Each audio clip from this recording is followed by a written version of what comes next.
I'm going to give you a little snippet from the book and leave lots of time for questions. If you want to sit, there are 3 seats up there. It's not going to be as entertaining as not sitting down. Okay. After a long road through personal and professional setbacks, John Muhammad, accompanied by Lee Malvo, arrived in Montgomery County, Maryland in early October 2002. Having already killed 5 people and wounded several others in a months-long arc of robbery and revenge from Washington State through the Southwest and the South that included prior interludes in Maryland, the 2 snipers began the rampage that would draw worldwide attention with an errant shot through a Michael's craft store on October 2nd, 2002. Later that day, they would kill their first person, and the next day, 5 more, nearly all in the confines of Montgomery County, Maryland. Over the next 3 weeks, 4 more murders and 3 unsuccessful attempts took place with woundings, mainly in Virginia, between D.C. and Richmond, but concluding back in Montgomery County. Muhammad and Malvo would be captured at a Maryland rest stop some 50 miles northwest of D.C., ending the manhunt. But my book does not chronicle the story, although there's a chapter on it to orient people. But what it does is take a look at the newspaper men and women who covered it. And there were more newspaper men and women than there actually were police in the task force trying to track these men down.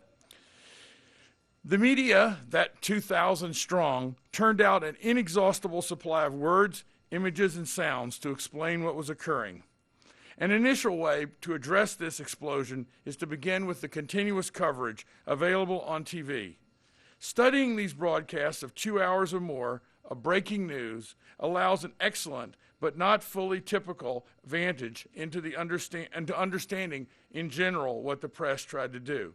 Most other coverage had minutes or hours or even days between the appearance of news material. But continuous coverage, or wall-to-wall, as the journalists like to call it, created something of a plot and took the viewer into some kind of a intense chronological time. Literally, you felt time pass.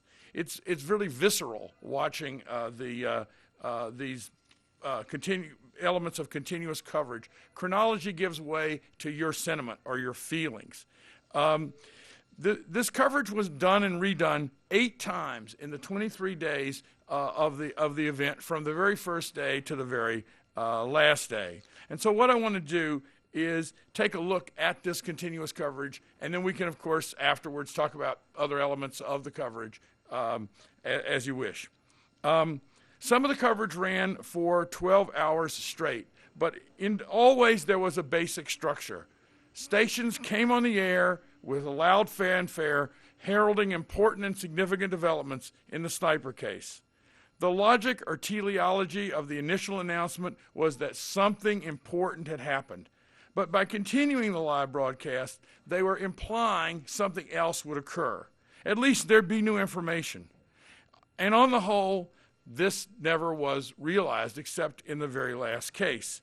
New information was scarce because of the nature of these shootings, as there was little one could accurately say about what had occurred. You could see the victim, but you had no idea what was going on the other side of that bullet. Ballistics evidence took a long time to process. The police were very tight-lipped. And good images were even difficult to attain because there was really no action and because the shootings were long distance and the police kept pushing the police line further and further out so that you could see actually less and less. At some scenes, reporters actually rented rooms in hotels overlooking the site so they could get a better view than was available. Consequently, news outlets had little to go on and tended to recycle what they had over these hours. New material trickled in and replaced older information so that after several hours anyway, changes would occur. But this was a long time in coming. Indeed, the broadcast tended not to end, but simply to fade out. As Steve Howard, then vice president for the news of the local ABC, said, the station stayed on until it saw no prospect of any new development that would have forced it back in the air very quickly, which means it just kind of trickled out and petered out in the end.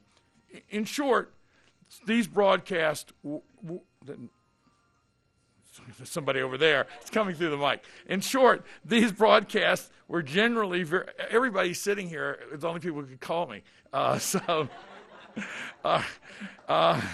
Okay, in short, these broadcasts were generally very demoralizing efforts for a watcher. I mean, at the end, it always ends, except one time, badly. I want to do one of these cases in some intensity so that you get a sense of what it's like. And it's the October 7th shooting of a junior high school student in Bowie, Maryland, out to the east of D.C. There'd already been the 6 murders on October 2nd and October 3rd, and a wounding on October 4th. Now, this incident builds, of course, on all those shootings, but in addition, another factor contributed to the anxiety that was felt. Charles Moose, Montgomery County police chief, had reassured the public the preceding Friday, now the 7th is a Monday, preceding Friday, asserting that the schools were safe. Many would later believe that this assurance was a red flag, in fact, to the snipers. Okay, so here's a fairly intense, this is the part I'll probably read so to get the elements all right. And you'll see how it actually develops. At 8:09 a.m., Aaron Brown arrived early at Benjamin Tasker Junior High and was shot down by the shooters just to the north of the school. He had been dropped off by his aunt, a nurse, and was severely wounded. Fortunately, his aunt saw the attack, understood what was the matter, got him in the car, and drove him immediately to one of those intro medical facilities, and then they helicoptered her to first to one facility and finally to Children's Hospital in D.C.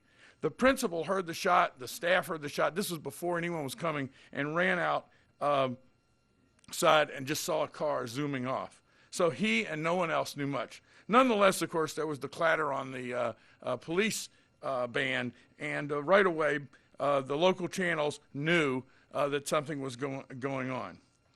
By 8:45, this is 30 minutes plus later, coverage began. In the first 45 minutes, the stations scrambled to get their reporters into position. The local ABC channel was the first to move to substantial coverage and relied upon its correspondent that was covering the police in Rockville, which is a long way, 50, 60 miles away. However, it was 9:26, in other words, 40 minutes later, before anyone got to Benjamin Tasker Junior High from ABC.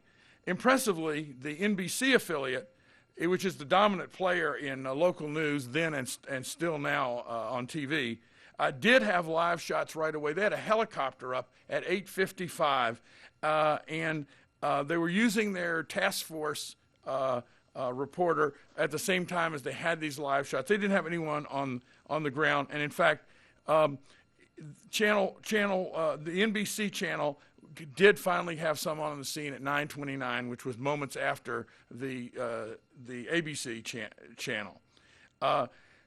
Fox also had a helicopter up at 8:53, just a little bit before NBC would, but really no one gets on the ground from any of the local channels until almost 9 o'clock, and the last to show up is CBS, which has actually a more experienced team. The local CBS has a more experienced team, but they don't even have a shot. It's 9:15. The reporter arrives and is calling in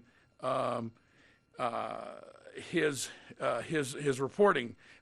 It's almost 10 o'clock before all the channels are up. So it took them from 8:09 to 9 o'clock to really get going, and another 45 minutes or 50 minutes to show up with someone on the scene. In the meantime, anchors provided the center of the broadcast. They had all this breaking news idea, but they didn't have any news.